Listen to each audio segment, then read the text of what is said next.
Good evening, everyone, and thank you all for coming. My name is Bernard Fajardo, and I'm a bookseller here at Politics and Prose. On behalf of the owners and of the staff, I would like to welcome all of you to Politics and Prose for this evening's event. As you may already know, Politics and Prose have gone back to hosting in-person events, along with our virtual book events, partnered events, trips, and classes, so please check our website for a full list. A little bit of housekeeping before we start. First, while we have lifted the mask mandate here in the store, you are encouraged to wear a mask throughout the event, and we can provide one for you if you did not bring one. If you could also turn off or silence your cell phones, we would really appreciate it. And for the Q&A, please remember to step up to the microphone over here by the pillar before asking your questions, so we can not only hear and enjoy the conversation, but to also ensure that it is being recorded. And for those of you who want to buy copies of the book, we are selling them right behind the cash registers at the front. And we will be doing a signing after the Q&A, so if you would like to get your book signed, please line up by the pillar, and we will come by to ask for your name for personalization. And lastly, once the event is complete, we ask that you fold up your chairs, lean them against something sturdy to help us out a bit. So now on to the main event. I am honored to introduce Dipo Faloyin to all of you. Dipo is a senior editor at Vice, where he focuses on race, culture, and identity around the world. His writing has appeared in numerous publications, including Dazed, Prospect, and Huffington Post. Tonight he will be talking about his debut book, Africa is Not a Country. The stories that Dipo shares in the book are by turns joyful and enraging, proud and optimistic for the future, even while they unequivocally confront the obstacles systematically set in place by former colonial powers. Brimming with humor and wit, filled with political insights, and above all, infused with a deep love for the continent, Africa is Not a Country celebrates the energy and particularity of the continent's different cultures and communities, treating Africa with the respect it deserves. Tonight, he will be in conversation with Elo Nekoroem. Elo is an adjunct lecturer and a PhD candidate at the Johns Hopkins School of Advanced International Studies, Washington, D.C. Her research focuses on gender, discourse, and political violence with a regional focus on Africa. Everyone, please welcome Dipo and Elo.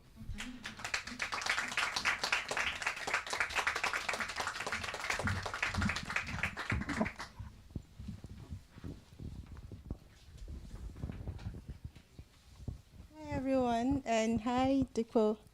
Thank you for the opportunity to chat with you. And thank you for coming to listen to us. I hope this will be engaging. So without much ado, let's jump right into it. I read this book, and as a person who loves historical fiction, because I'm lazy and I don't like to read hard subjects, I would prefer for someone to tell it to me nicely. And I'm not saying your book is fiction. But I was really, really happy to be drawn into your book. It's immediately accessible, and non-fiction of this type tends to be, because the subject is usually heavy. So it was really nice to just be able to read about this, especially given the intro. So let's start with the introductory essay that talks about Lagos. Because I know Lagos and because I hate Lagos, one of the first questions I asked, and I wrote it down, was, what part of Lagos smells of fruit and diesel? Let's start from there. Well, thank you so much for having me, and thanks to those watching and those who are in the room today. I start the book talking about Lagos, our family's hometown, mainly because it is so personal to us, and often when people talk about Africa, they bypass the personalities, the individual, the diversity within the region. They try and paint it with this singular brush of pain and suffering. And when you ask most people to close their eyes and picture Africa, they only ever think of two things: either poverty or safari and nothing in between. And so I want to sort of start the book by building a personal connection with a place that I know really well, my family knows really well, a place that is incredibly diverse, a place of 18 million people, a place where, you know, you walk past the most incredible vistas of mango trees and coconut trees, and also screaming generators filled with diesel. You know, a place that encompasses anything and everything, of real great specificity. And that's a specificity that, you know, many people don't fully appreciate when they write about Africa and they talk about Africa and they talk about African countries. So for me, it was really important to start by introducing that specificity through somewhere that, you know, I know so well, that, you know, many love, many hate, everything in between. That great frustration of cities in particular, you know, they encourage such strong passions in people, and Lagos is certainly no different.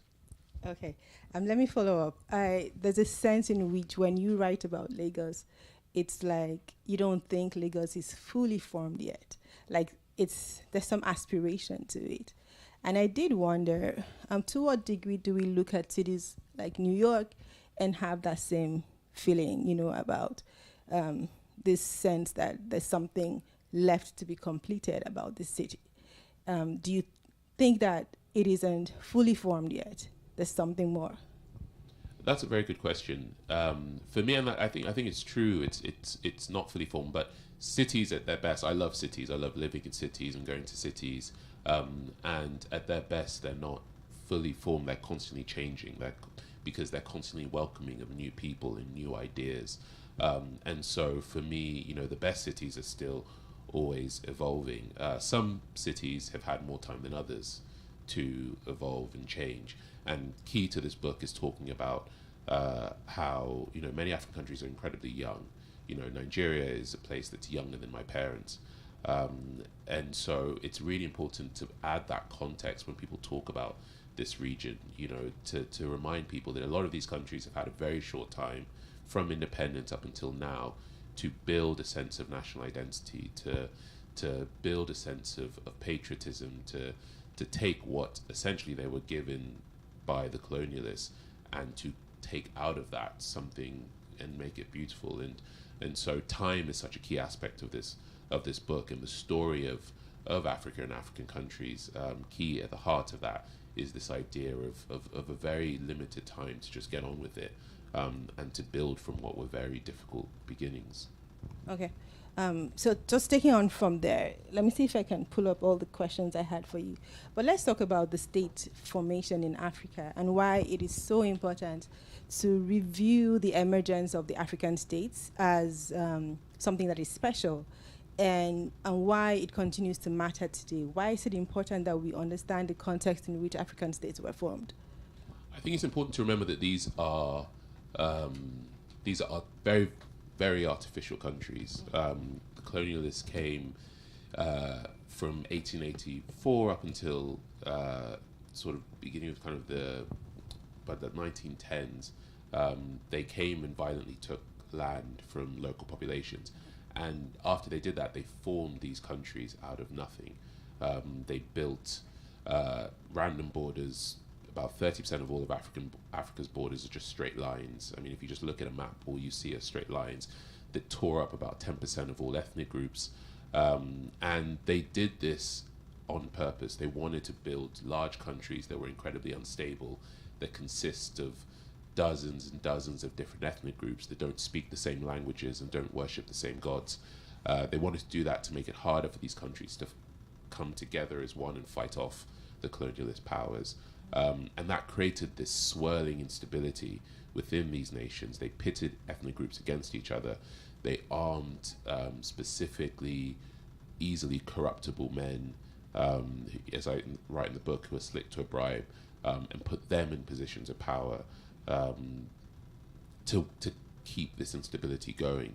And so what then happened at independence was that after fighting for the independence of these countries, that instability was still swirling around. That chaos was still swirling around. And that's why you saw a lot of challenges in the early years of these countries to build cohesive democracies, because many of these strong men that had been empowered by the colonial powers were still in positions of authority, and it was hard to shake them off. And with time, many African countries have been able to shake these powers off. And so the aim of kind of understanding all this history is that often when we talk about, or when the West talks about Africa, they speak of this place as if, what is wrong with these people? Why are they so uncivilized? Why can't they get things right? That there's something inherently wrong with them, that means that they don't know how to build modern states, and none of that is true. What these African countries inherited was an incredibly difficult situation that they've had a very short amount of time to try and rectify and to build on. And in many cases, when you start to understand that, you start to see that, many African countries, instead of being a story of just failure, in many cases, it's a story of success, because not only have they been able to build modern states, but they've been able to build states that contribute a huge amount to the rest of the world, culturally, politically, and there's not to say that there are plenty of stories of failure. There are plenty of stories of success. The book doesn't pick one and say, that's the real story of Africa.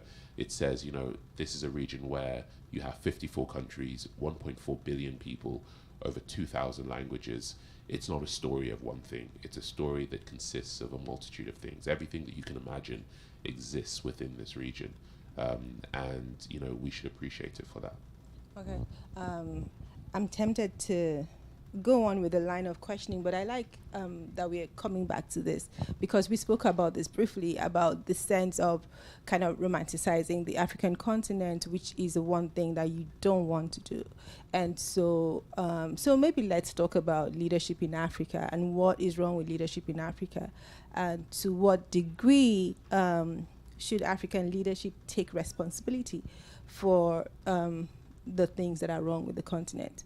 So take, for instance, we understand the difficulty through which Zimbabwe emerged. And then we think about Mugabe, and we see the examples. It's like, is he the poster child for everything that is wrong with African leadership? And when we think of African leadership that is wrong, there's just this, list of leaders that we go back to, the ones who have come into power and have stayed on and on and on and have committed all these atrocities.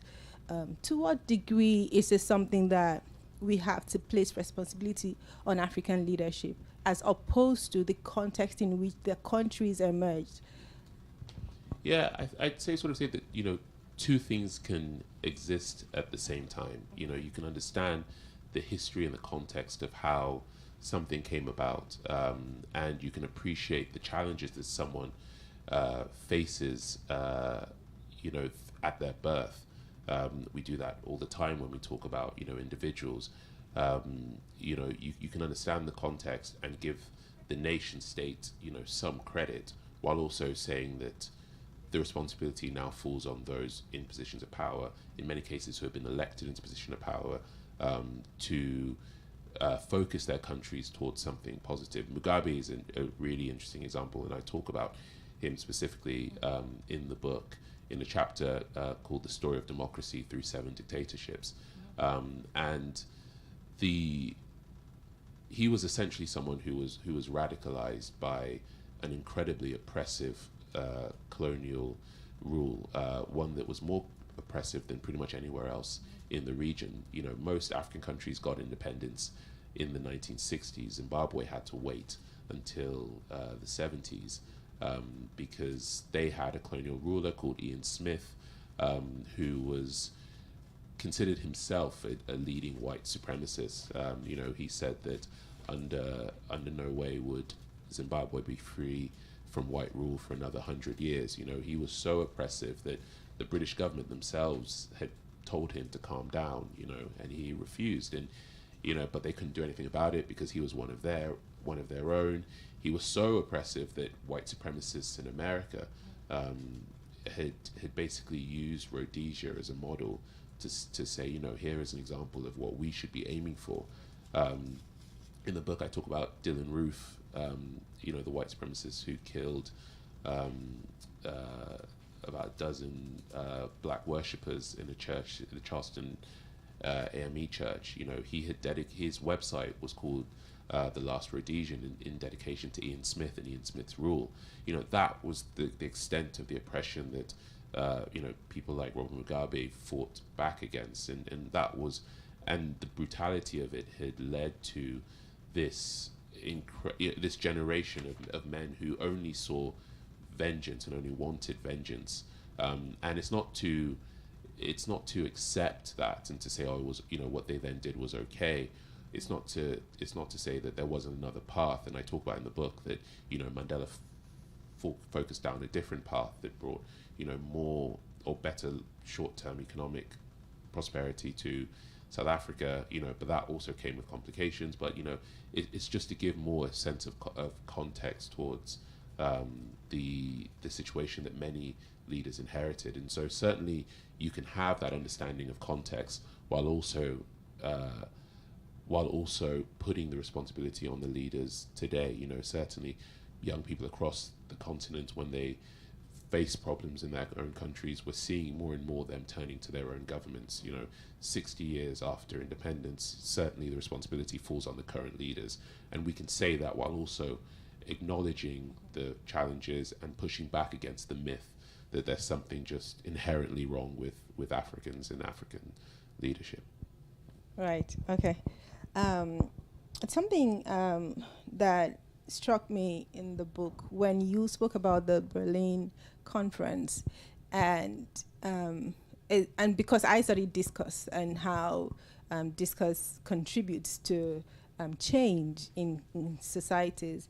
So when you said about the legitimation of the idea of Africa as something that was accessible, I thought that was fascinating, you know, to think that whereas the conference didn't necessarily divvy up the continent, so to speak, but then it allowed people, the European countries, to think that Africa was fair game.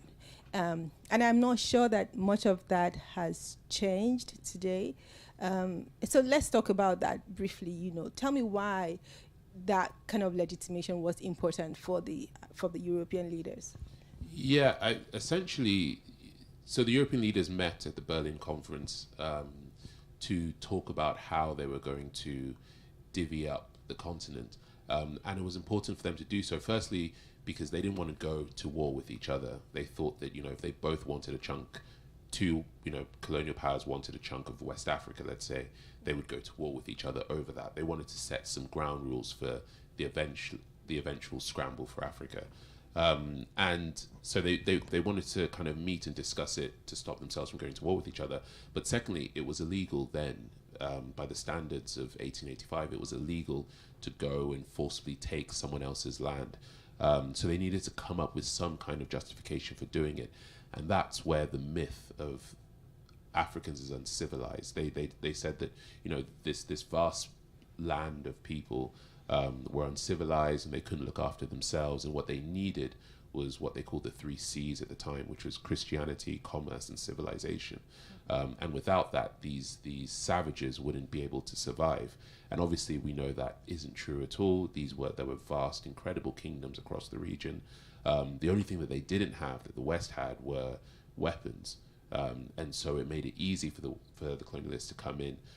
But they knew that they were violating international law if they simply just said openly that, you know, they have great resources and we just want to take them. Instead, they created this myth that has survived until today that, you know, Africa is a land of savages and uncivilized people, and that, you know, whatever you want to do in this region, if you just want to go in there and take something, or if you want to go in there and take charge of a region based around this idea of just helping in some form, that's okay because, you know, there's something inherently wrong with these people. And so that's where it began, and it survived up until today. So you think, to what degree is that the mindset today? So let's talk about the fact that Africa remains the proxy space for great power contestation. So not to pitch countries against one another, but let's look at what Russia is doing in, say, Central African Republic and in some parts of, of Mali. I thought it was interesting that while I was reading your work, and I saw how the British had kind of found access into Africa and the African countries at the time, using proxies like actual commercial organizations. But then, and Russia is basically doing the same thing today. It's just that it isn't using commercial organizations, it's using mercenaries. To what degree do you think Russia is able to do this? Or that, say, China is able to have access to the continent because of the perception of, first, the accessibility of Africa, and then just the notion that Africans need this 3 C's, as you put it. What are the 3 C's of today's world? It's one of those myths that make it easier for people to go in without being challenged internationally for their actions. And so we see that today. We're certainly in individual countries are certainly in stronger positions today to push back against it, and we've seen a number of countries, especially former French colonial states, who have pushed back against the French government, who have a far closer tie with their former colonialist countries, and so we've seen a lot of individual countries who have tried to push back, but it's still far too easy for people, not just in politics but through charity organizations, in the media, to just place themselves in an African country and feel like it's their right to have this sort of influence on the countries, and also to tell their stories for them, and not to hire people in the region to tell the stories of their own country, but instead to group all the countries together and say, now we're going to tell the story of Africa, rather than giving room for people in specific countries to come forward and tell their own stories. So, when you have these narratives that survive for decades and decades, it's really, really hard to stop them and push back against them. It's just what people know and what they're used to. And so it's important that we have these conversations to try and stop another generation from learning about these narratives, because at the moment, as you said, it's still way too easy for countries to come in and feel like it's okay to dominate African countries, because they're seen as just these helpless nations who can't look after themselves. And and in the book I talk about the wave of activism that we're seeing throughout the region shows that, especially amongst young people throughout the continent, they want to take responsibility for their nations, and that's what they're doing. I mean, honestly, I found the sort of debates that have come out of the U.S. preference for the kind of, should I call it, the political landscape it would like to see in Africa, in which it fears that China's growing economic influence would translate to political influence.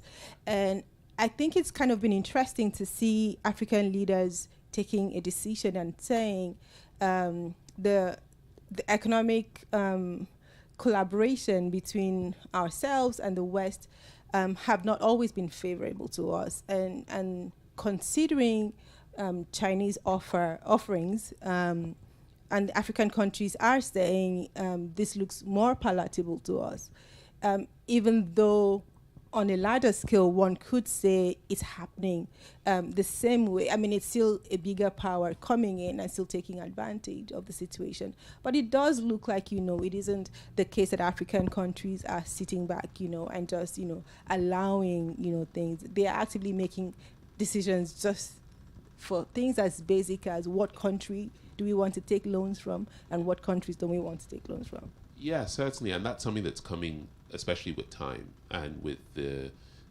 and to the credit of these African countries that have used the last 60 years to build stronger states and build stronger institutions. And they are now in the driving seat with negotiations to say, here are the relationships we want to have internationally, locally, around the continent as well. And so, you had the U.S. Secretary of State come on a visit to the region and basically say, and acknowledge the mistakes that the West have made in the past, assuming that they know best for the entire region, and to effectively apologize and say, that's going to change now. We want to work more with you, closer with you to build a more palatable relationship going forward, because we know we can't just force our way onto you. We can't just sanction you anymore. We know that building on, we can't lecture you on things like democracy. We now know that, we now need to treat this relationship with more of an equal relationship. So, it's something that is important for when I was writing the book, to kind of give people a sense that the story of these African countries is ongoing. These are young nations, and they're constantly building. And the development that we've seen in the last 10 years, and what we've seen in 10 years before that, and before that, is only going to multiply going forward. We're seeing this at such speed. And it's a certain credit that these African countries are not being given, because too many in the West still see this as just one big land of pain and suffering, of just arid red soil where nothing but misery grows, and where lions and tigers roam around in our backyards. It's just not the reality of this region, and it's really important that people really learn and appreciate that. Okay,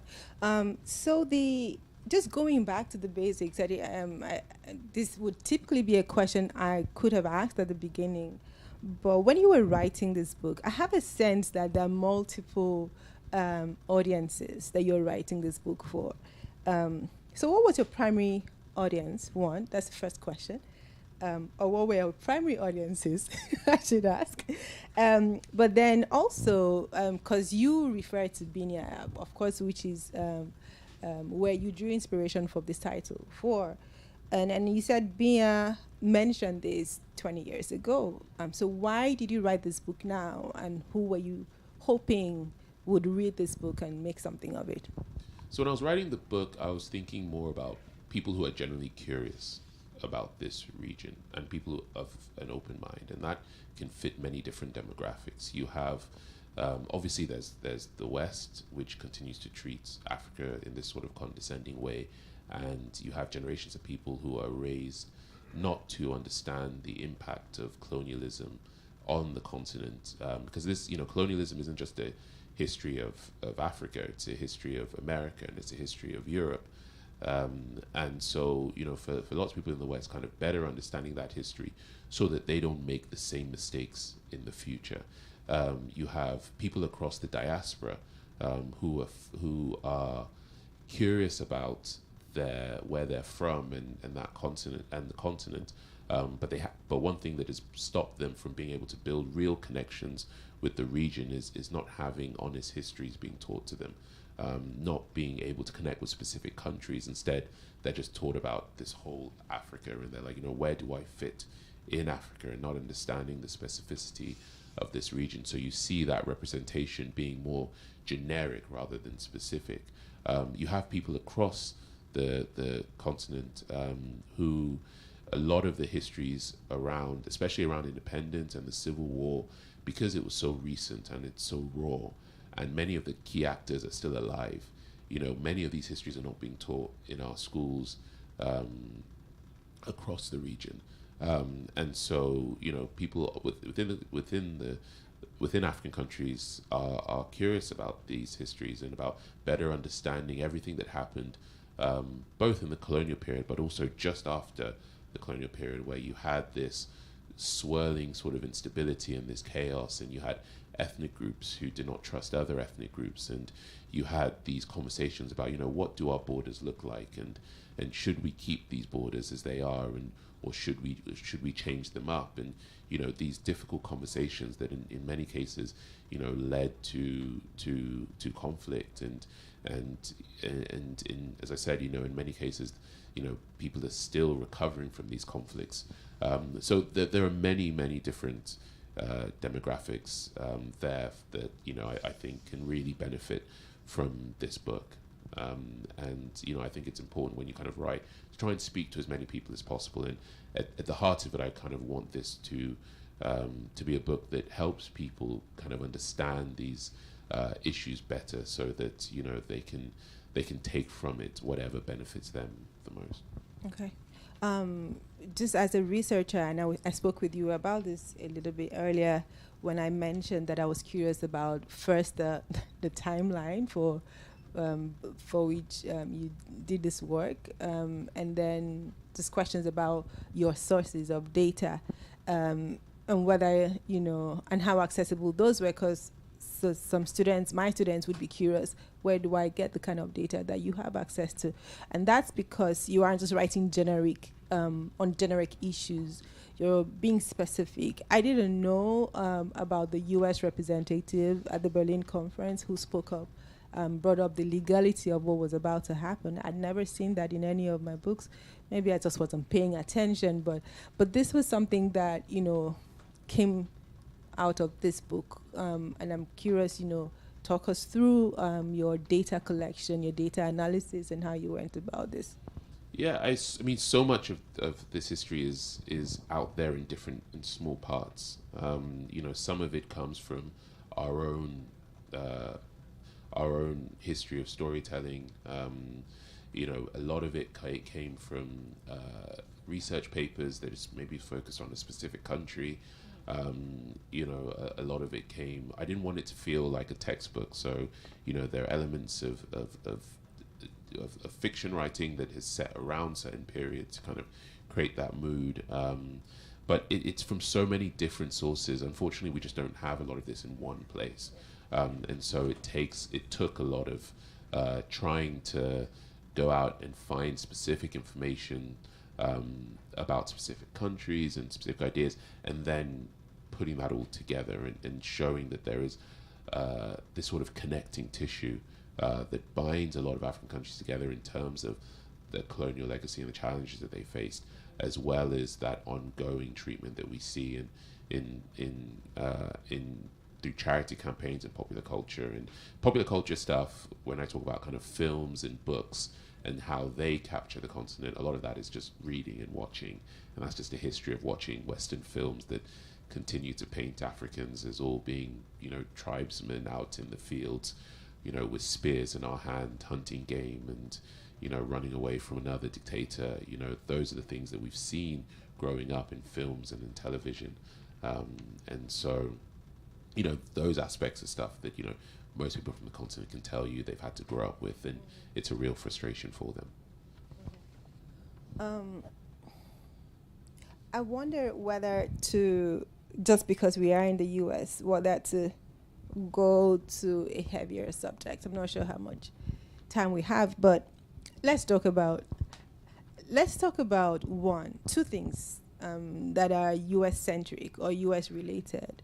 One is the inspiration that white supremacists have taken from contexts like Rhodesia or South Africa, and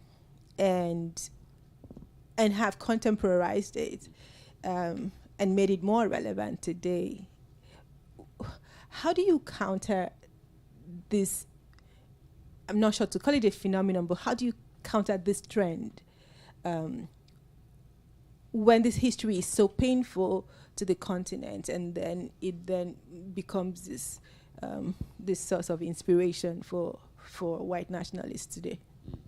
I think it's a good question, and it's a real challenge. I think with anything, it's just important to shed a light on these issues and speak openly about them, and be more honest in our retellings of these conversations. I think the most important thing, we've tried kind of shying away from these discussions, and that hasn't really worked. And I think it's really important that we shed light on them and bring them out, mainly, to stop these things from repeating themselves in the future. And I think that's the key thing about the book is it's not to kind of condemn people in the past. I want the book to be forward-looking. At the end of the day, I want, success is dependent on whether, we stop these stereotypes from being pushed. We stop this treatment, and people look at the region in a different way. And going around and talking to, going around the UK and talking to students and hearing them kind of repeating the same stereotypes that were set back in 1885. we can't keep going through generations who grow up with these ideas of the continent. So I think, the most important thing is just openly discussing these issues, just to make sure that, we're not, constantly repeating the same mistakes again and again. Right. Okay. And the second thing that I wanted to bring up that is also US centric has to do with the not the diaspora, but the history of the enslaved people in the US and the perception they have of the African continent, which makes it difficult for people who were born here to families rooted in slavery to find resonance with the African continent. And recently, there is a new movie that has just been released. I think it's still in the cinema.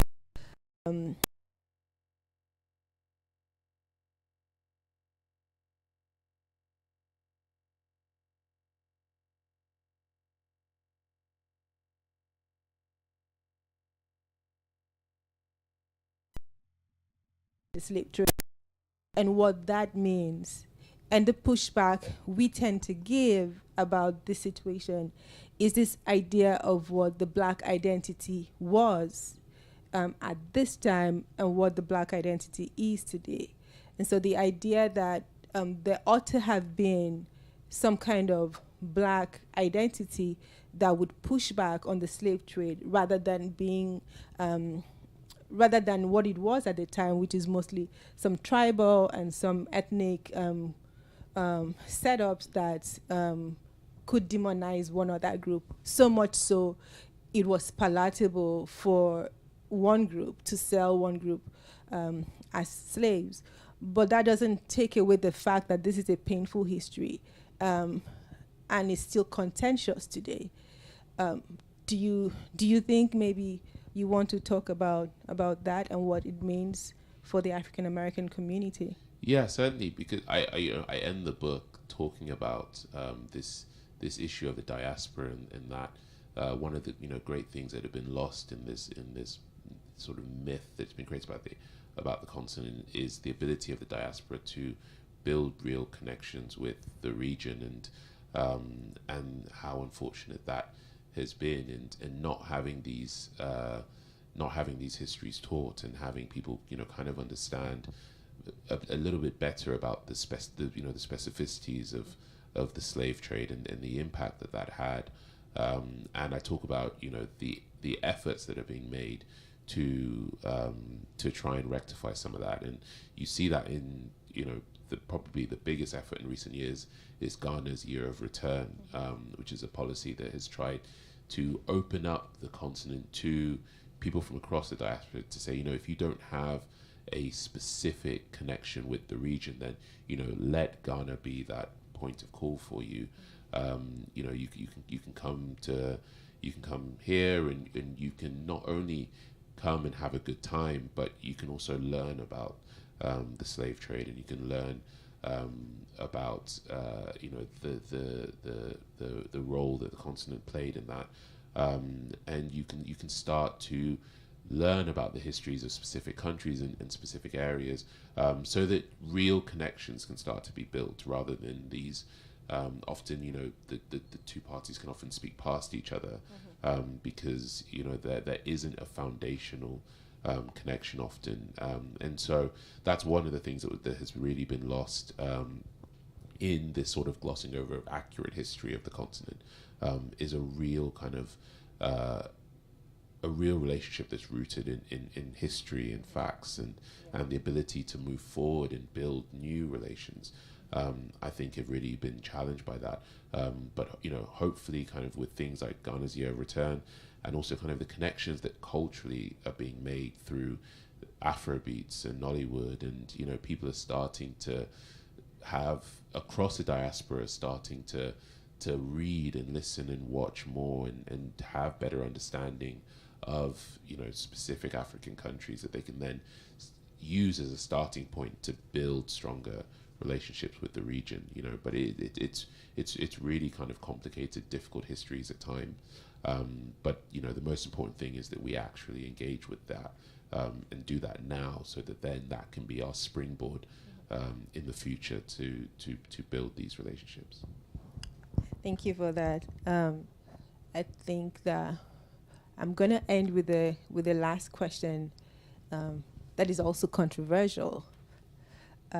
I was having a conversation with some friends, and I made the gross error of saying that I preferred Ghanaian jollof rice to Nigerian jollof rice, and that's just because I'm Nigerian, and I do not know that like there was no framework for them to understand why I would make such a ridiculous choice. But I've lived in Ghana for a little bit, and I honestly prefer the Ghanaian jollof rice. So I'm trying to draw you into this controversy, so you say something ridiculous as well, and tell me what is your preferred jollof rice from the continent? I don't understand what you're saying. Nigerian jollof rice comes with a lot. It comes with fun and joy and parties and small chops, and it's just a truly wonderful dish. Ghanaian jollof rice Ghanaian comes jollof with rice, shito. They use like basmati rice. It's there. It's not. It doesn't hold the sauce as well as It's as jasmine well rice. as it's the wrong that. rice. So there's basmati rice or jasmine rice. What you need is long grain rice to soak it up properly. You can't be moving around with this thing. You need something that soaks it up. So you are sticking with your country of origin. I'm sticking with the correct choice. I didn't bring country into it. Yeah. Okay, I mean, on that note, I would like to wrap up this session. Thank you so much, Dipo. And we will now open up to the audience. There is a mic here, so if you want to ask a question, please come up to the mic and ask. And feel free to attack him for his choice of jollof rice.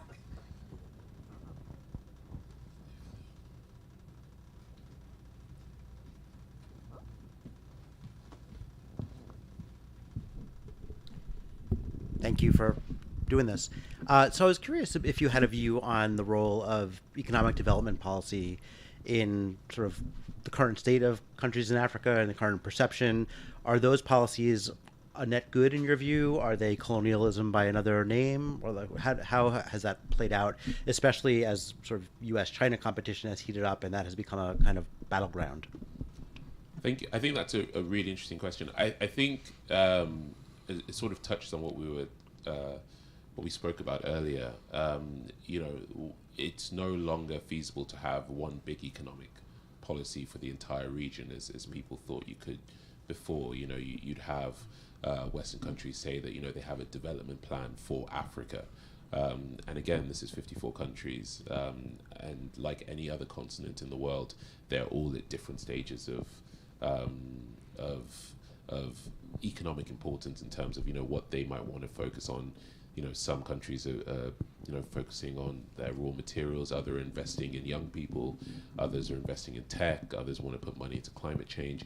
It's individual countries. So the colonial mindset is about grouping everyone together and saying, let's have one big policy for this place called Africa, rather than saying, let's go country by country to build specific relationships and specific economic plans. And so that's where you will see the most impact in the countries that actually go to an individual country. Even within countries, there are cities that are about the size of countries across Africa, and so if you go, you don't have to go to a whole country. You can go and say, we want to work with Durban, or we want to work in Cairo and specifically, or Addis Ababa or Lagos, or and so it's really important that people look at individual countries. Thank you.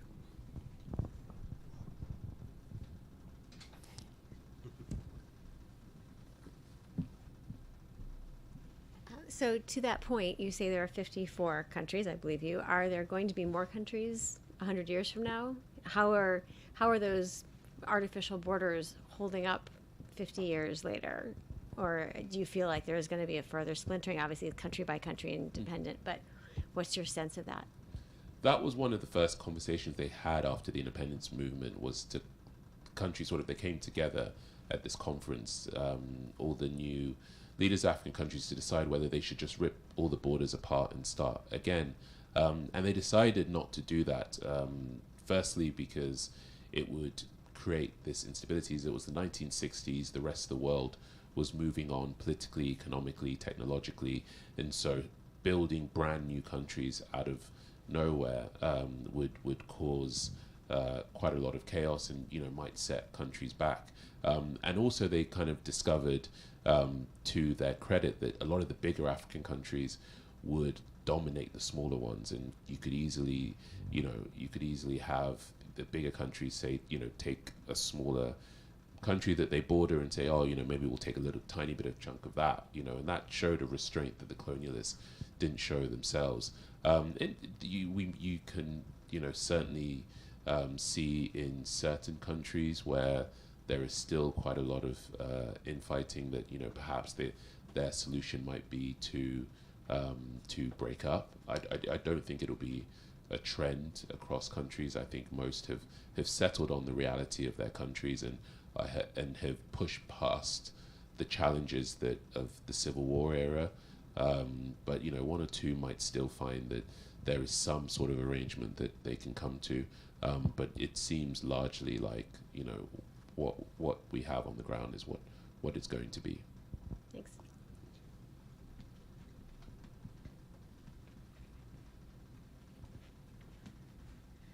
Dipo, thank you so much for your words. I'm an elementary school teacher, and this year our school, we do first, second, and third grade. So like 5-year-olds to 9-year-olds is my range. And I teach art. And so this year we're focusing on Africa, and we have selected certain countries. I'm just curious, what advice would you give a teacher who's beginning to plan projects and we haven't yet delved into our study of Africa, but what advice would you give as I begin to approach this? Because as you started out with, I could just focus on the beautiful animals, but I don't want to do that exclusively. Like, we will touch on the animals. What would you suggest as I begin to plan projects I keep in the forefront of my brain and even impart to the kids? Yeah, I would focus as much as possible on specificity.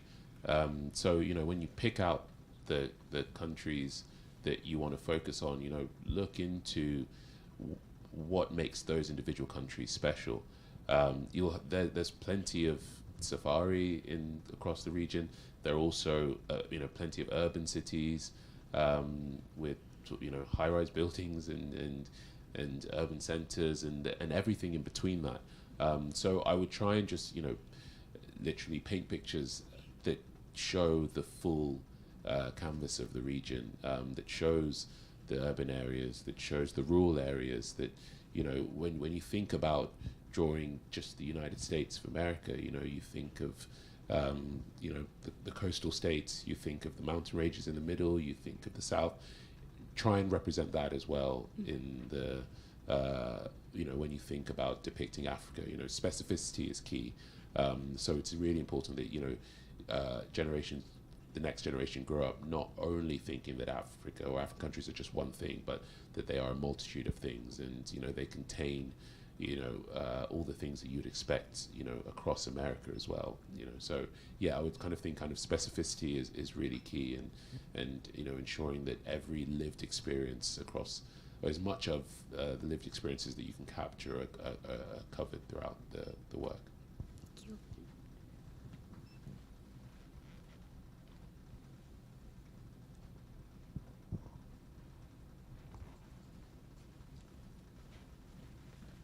Thank you for this wonderful presentation. I am coming back to something that you talked about earlier, and it was the options that Africans exercise. No, the opportunity that China has given Africans to make new choices about development approaches. But I'm drawn to something I read about almost 10 years ago. It was China's Second Continent by Howard French, and it was about the impact that Chinese presence and business development in Africa would have on the continent writ large. So I'm asking you the question, do you think that presence, the Chinese presence, maybe in specific places if you want to, but will it have an impact on the culture and dynamism of different parts of the continent, or African culture in specific places. Could you talk about that just a little bit? Yeah, certainly. I think it's something that, again, it'll be up to the specific the leaders of those countries and the agreements that they come to. I don't look at any particular economic agreement as necessarily from the beginning good or bad. It's up to it's the responsibility of each individual African country and each individual leader to make it work for their own people. And so certainly those relationships might have a cultural impact as well as an economic impact, but that will be up to each leader to decide specifically what that might look like. But there's nothing startling or striking that hits you. Not as one big thing. No, I think if anything, especially in the, we've seen as I mentioned earlier, a lot of pushback from the former French colonies to say that the current French government have overstepped their how much they sort of interfere with what happens in the region. And so I think that that shows that many African countries won't simply just put up with a relationship that either doesn't work immediately, or a relationship that maybe works for a period of time, but then in the future kind of no longer works. So yeah. So watch it. Okay. So just watch and see for each individual. Thank you. Region. So I'm not sure what I should be doing and whether this is right that I'm stepping in here, but I do wonder about her question, and I think it is valid to review from a neutral perspective, if you will, what Chinese investment in Africa and the aftermath of Chinese investment in Africa and some of the effects it's having on the continent, on individual countries. And I think we can review and see some negatives that are not far from what we've seen in previous examples, so say France and whoever else. And I think that there's a degree to which one may raise questions around certain decisions by leadership, because oftentimes what you're saying is that it is the leadership that is making decisions that have repercussions for the citizens of each country. And leadership sometimes isn't always the most generous or altruistic of players, like we see with the predatory leadership on the continent. So there is that, and I think it is valid to question what each investment on the continent is resulting in. And I don't think that Chinese investment is necessarily resulting in all positives. There's a problem with who is taking advantage of the situation, and I'm just putting it out there so that it's something that we can have conversations and more nuanced conversations around. Anyway, I'll just stop there, and then I'll see if we have more people asking you questions. I'm not.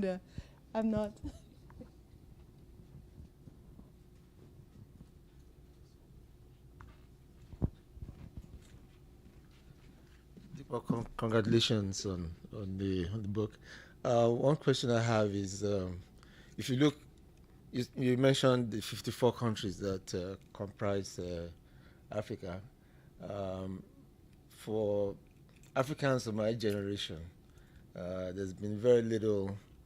There should have been more cohesion in terms of trade, exchange of people. But that hasn't happened. What do you think? Do you think your generation will be more successful in bringing together the different African countries? One example is, for example, you have ECOWAS. I remember growing up, West African had a currency that was tenable in Nigeria, Ghana, and some of the other countries in West Africa. And then after independence, each country then developed their own currencies. And there's very little trade. There's some, but not as much as we should have within the continent. And I think we haven't really taken advantage of the population of the continent and interact both in commercial activities and education. Do you think your generation will be able to make this happen? I think that's a very good question, and the point is the point that I end the book on. I think one of the challenges after independence were that countries were so focused on themselves and building these countries and fighting off, the sort of some of the ethnic tensions that were created, that there was kind of a pause in the willingness for countries to look outside of their own and take some inspiration and advice from other countries, and to say, look, how can we actually build something bigger than ourselves? And so that's something that was really lost in the decades after independence, unfortunately. But what we've seen in the recent movements, especially amongst young people, is this willingness, and it comes with the internet and social media, and a lot of the cultural advancements through things like Nollywood and Afrobeats, that there is more of a willingness to look outward onto other countries, to build better understandings, to learn from some of the challenges and the solutions that other countries have created. And I think that there is certainly now more of a willingness to do that, and I think we'll benefit from that willingness. It doesn't necessarily have to be in one particular area or another. Wherever, we should be flexible about these things, and we should take the opportunity as countries to say, here is something that another nation has done to fix this particular challenge. Let's see if we can take and learn from that, because at the end of the day, that's at the heart of what the internet and social media is all about, is the ability to connect with people regardless of borders. And so certainly I think most young people growing up are just native to this idea of looking beyond their own community for inspiration and solutions. So certainly the mistakes we made in the past, not being more kind of outward looking, I think we won't necessarily make those mistakes again in the future. But just after independence, I think there was a real it was really sort of a difficult task to try and build these countries, and all the challenges that people were facing on the ground, with the instability that they inherited. Just trying to build those countries just focused everybody to internally. But now 60, as we move on, 70 years later, I think there's so many more opportunities to look outward now and to say, what can we do to build economic unions. I think there's been talk in the last few years of introducing another West African currency, and whether that works or doesn't work, I think those conversations at least will benefit the region. Right. On that note, I think we'll wrap it up, and I'll hand over to Alisa. Hello. Thank you so much, Dipo and Alo, for joining us tonight. Let's give them a round of applause.